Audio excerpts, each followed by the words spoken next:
Okay, this is the fourth video on chemical reactions and predicting products of chemical reactions. And so in this case, the last category we're going to look at is what is referred to as a double displacement reaction or a double replacement reaction.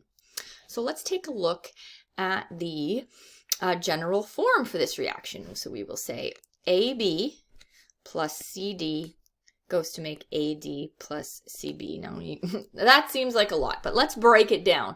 So first of all, let's take a look at what we're seeing here and what the cues are that are going to let us know that this is in fact a double displacement reaction.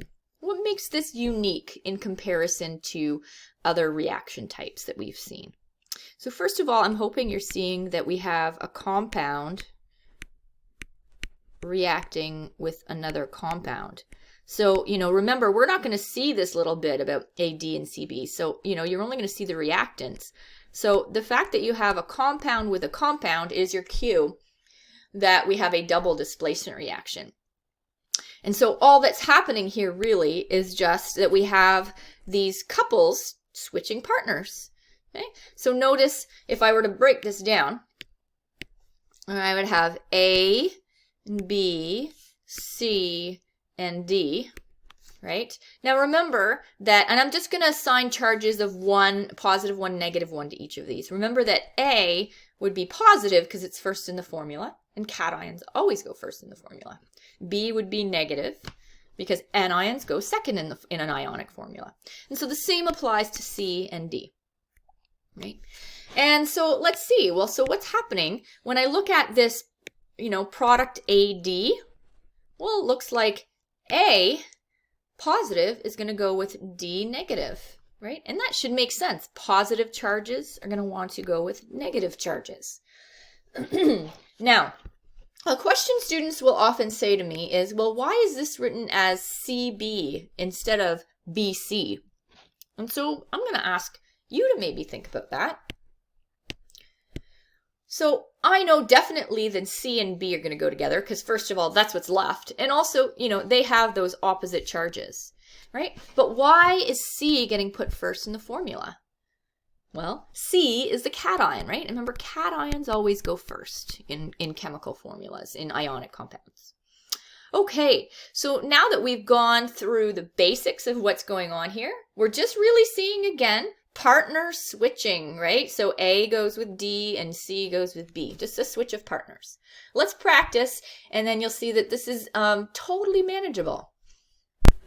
Okay, so let's start out with a simpler example. Notice that there are no polyatomic ions here, just simply elements, but I can tell that this is a double displacement reaction because I have a compound with another compound.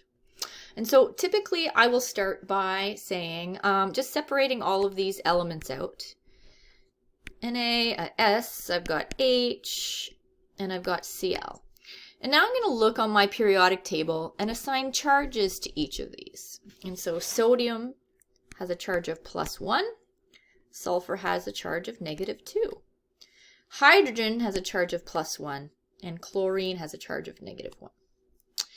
And so, at this point, I want to remember, well, what was with what before? Well, sodium was with sulfur before. So, yes, these have opposite charges, but, they're not going to go together because that's where they were together before. So, what is the positive ion going to want to go with? It's going to want to go with the other negative ion, right? And so, we're going to see our crossover rule with these two, right? So, I have Na plus, oopsies.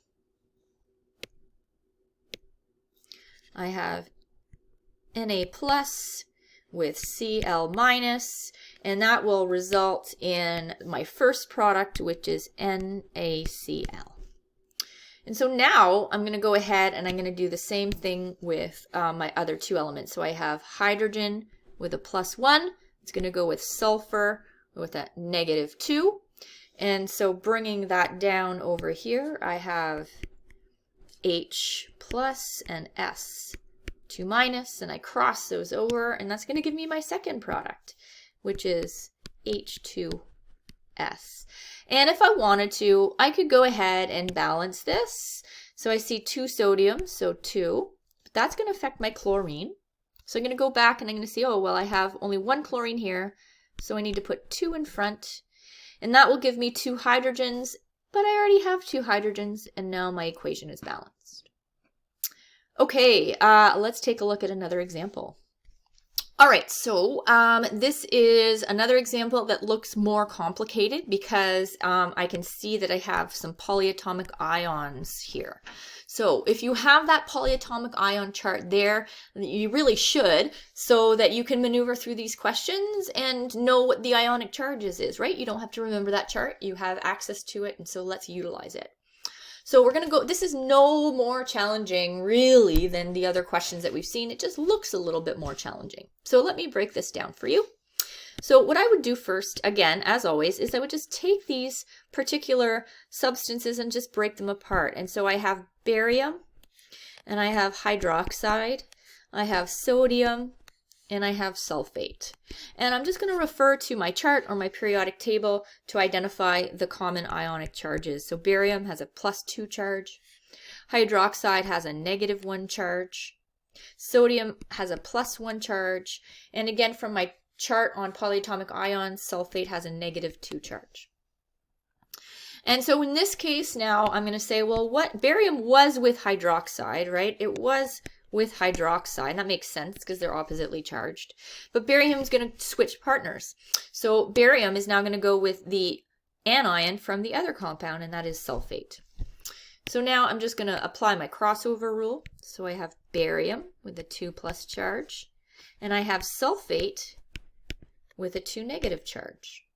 And as we discussed in class, I'm going to put brackets around my polyatomic ion and then simply cross those charges down. Okay, and when I do that, I end up with Ba2SO4 2. But now I see that I have this 2 and this 2. Because this compound is ionic, I want to go ahead and I want to reduce that to lowest terms, which would give me simply BaSO4. Okay, so BaSO4 is my first product. Now let me get rid of some of this, and we're going to work on what's left over. So over here I have next this sodium ion. It's going to want to go with my hydroxide ion, and that makes sense because they have opposite charges. And so what I'm going to do now is I'm just going to take them. My sodium cation goes first in the formula. My hydroxide ion goes second. And now I apply my crossover rule to this, and I end up with NaOH. And so that's my other product, NaOH. And if you wanted to, if you're so inclined, you could go ahead and you could balance this. I'm going to go ahead and do that. I see that I have 2 sodiums, so I'm going to put a 2 over here. But that also affects the number of hydroxides I have. Now I have 2 hydroxides, but lo and behold, I already have 2 hydroxides over here. So now everything is balanced. Okay, one more example to finish this off. Okay, so I would like for you to try this on your own.